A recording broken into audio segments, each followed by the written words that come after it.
একটি জাতি যার নাম আদিবাসী।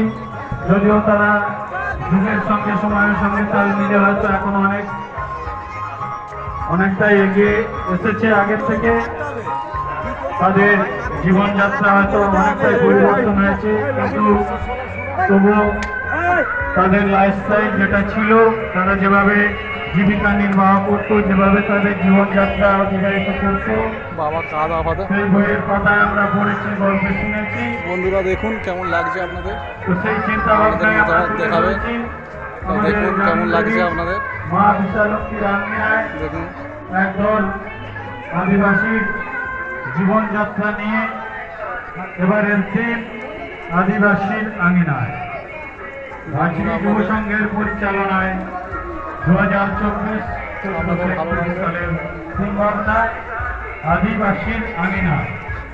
মণ্ডপ সূর্য দেখুন, এখানে আপনারা এসে দেখতে পাবেন কিভাবে সেই আদিবাসীরা তাদের জীবনযাপন নির্বাহ করত, কিভাবে তারা শিকার করত, কিভাবে ধামসা মাদল বাজিয়ে তাদের আনন্দ উৎসব করত। সমস্ত কিছুই আমরা গল্পের মধ্যেই তুলে ধরার চেষ্টা করেছি। পূজা প্রাঙ্গণে সেটা দর্শন করুন। আমাদের মা আদিবাসিনী রূপী ধামসা মাদলের উপরে বসে রয়েছে। গণেশ কার্তিক দেখো সব কেমন লাগছে, সব দেখে সব কমেন্ট লাইক করুন। ঠিক আছে, এই ঢুকছি, দেখো কেমন লাগছে আপনাদের। আদিবাসীদের সম্পূর্ণ শ্রদ্ধা জানিয়ে আমরা তাদের স্মরণ করতে, তাদের সেই জীবনযাত্রা ছবি তুলে ধরেছে আমাদের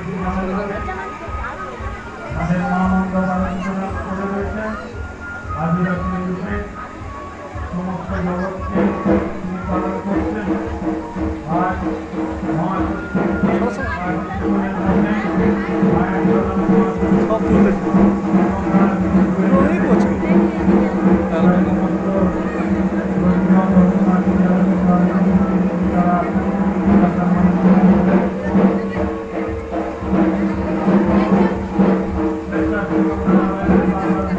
ঠিক আছে